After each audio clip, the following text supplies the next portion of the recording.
So this morning I bought another bike. It's a yellow one this time. Good old 2015 Suzuki RMZ250. It's got a few add-ons here and there, but I think be able to flip this bike here come springtime. Make, I don't know, maybe 500 bucks or something off it.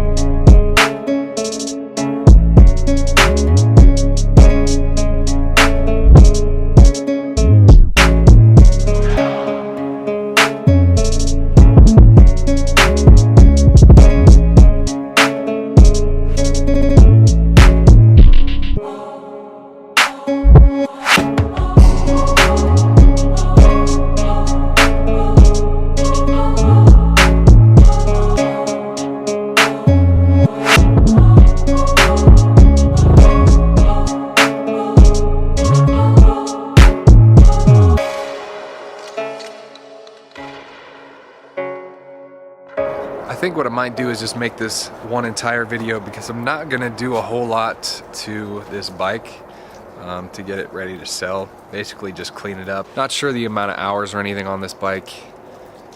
Doesn't look heavily used. Overall, the entire bike, all the stock stuff on it is good condition. Has aftermarket FMF PowerCore 4 exhaust, just the slip-on, and then got brand new tires on it, and then the lovely Tusk gas cap. Then this thing is also hooked up with Little Works Connection skid plates, and then ProMoto billet kickstand. Aftermarket grips, those are pretty good condition. It's got some aftermarket levers, just some simple stuff, but like I said, the only thing that I see that I really need to either replace or repair is the bar pad, and really just the cover, and then that little tiny hole there. Also, one other thing is the sprockets and chain, both pretty much brand new, and they just need a little cleaning, a little lube. Good as new. But overall, this bike looks super good. I'll do a little cost breakdown as well of everything I did. You know, this one, it's not going to have a whole lot to it. I'm just going to get the title transferred. As soon as I get that back, then be on Craigslist ready to sell. So I'll go over that once I sell it. For now, it's just going to hang out in one of the sheds. Peace. It's an absolutely beautiful day out, so now that I got the bike all finished up, I can go down to the river and take some nice pictures of it. Take it for a little rip, maybe.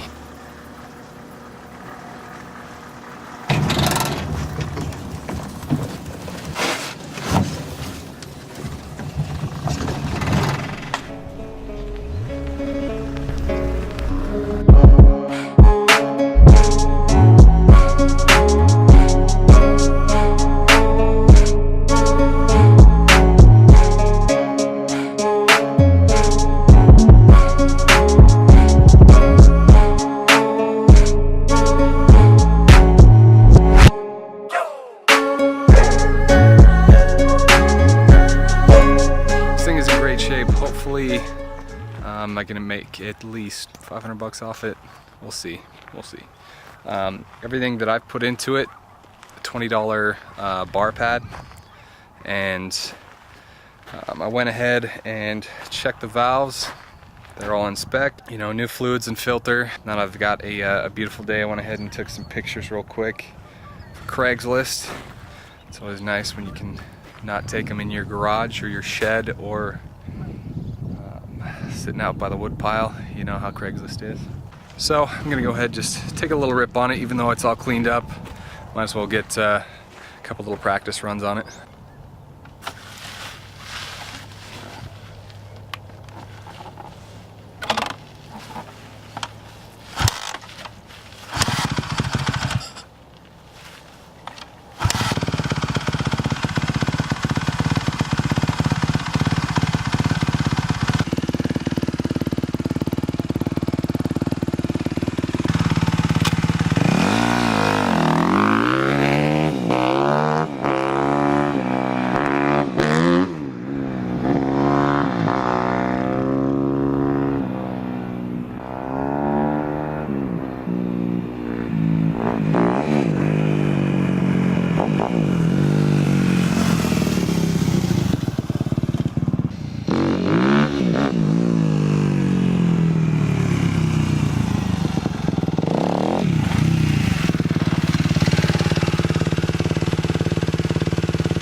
So does she rip?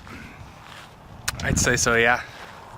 I'd say so. Basically, I'll be checking back in after I sell this thing. Well, I gotta wait a couple weeks, 2, 3, 4, maybe even more than that to get the title back. Next time you see me, it'll be like a month down the road, so it's not gonna take quite as long for you guys, but we'll see you then. What's up, guys? I'm back to bring you a little cost breakdown of this 2015 Suzuki RMZ250. The thing is gone. I don't have it anymore, but somebody paid me a bunch of money for it. Basically, all I did was just maintenance on it and a new bar pad. So I think you know, any type of profit on top of that, that'll be all right. So here's my long list of cost breakdown for this bike. The bike itself paid $3,400. Gas to go get it, $10. Title fee, $10. Fluids, coolant, oil, a little bit of gas in there, $20. And a new bar pad, $19.99. So very minimal cost to me. The thing had a couple aftermarket parts on it, so that was also nice. Kind of adds some value to the next buyer. For some reason, this Suzuki was hard to sell.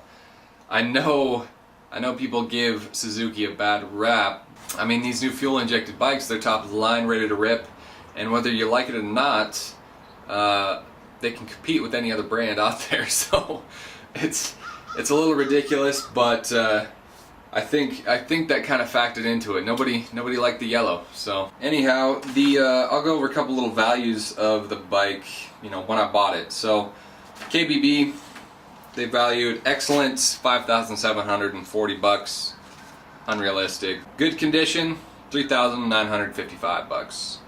Then Nata, their average value, $3,895, and their low/poor value, $2,960. So there's quite a range there. Based on every 2015 Suzuki that I saw for sale, 4,500 was like bottom of the line, and that goes not only for the 2015 models, but everybody with a 14, 13, 12.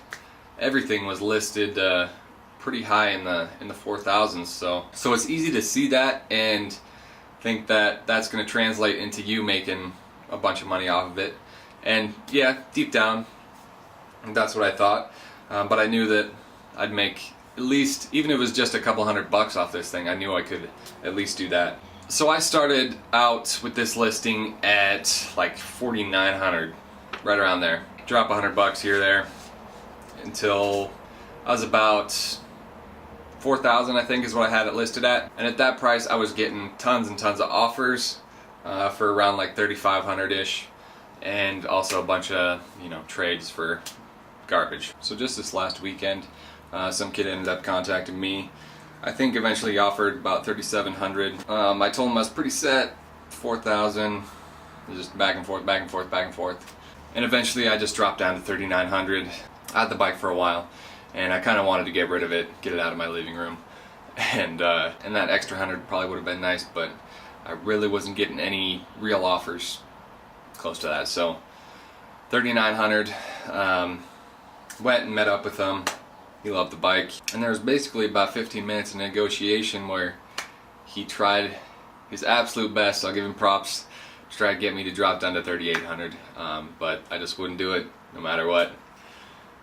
Sat in silence there for a few minutes, and then he eventually said, "All right, fine, 39." So $3,900, it's not bad.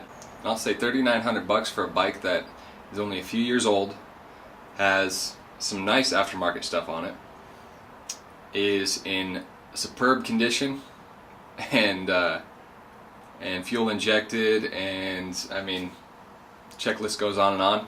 But it's a really nice bike, and 3,900 I think is a deal either way. So I think he ended up with a really nice bike.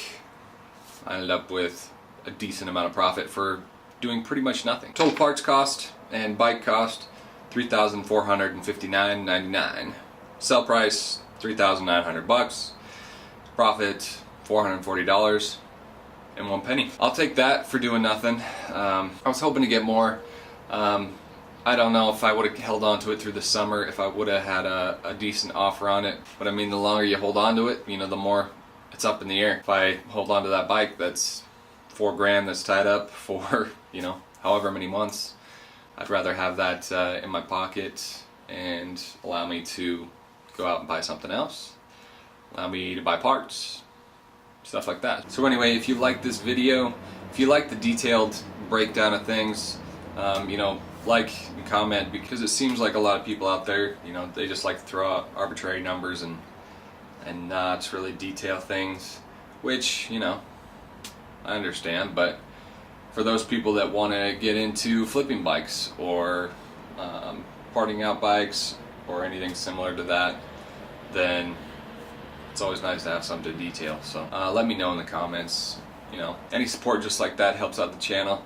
If you do want to support the channel via Patreon, there's always a link in the description. As far as the next projects down the road, I mean, these are my bikes sitting in here, but that little blue one there, just picked that one up.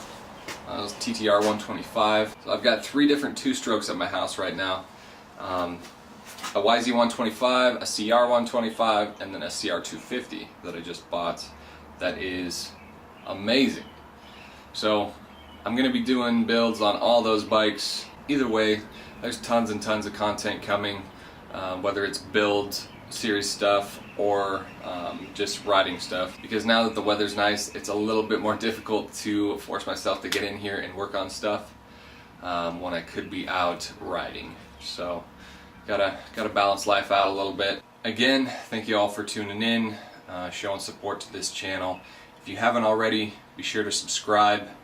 If you have any preference on what bike I do next, head down to the comments, shout it out. I'll take a look there. Other than that, that's all I got for you. Peace.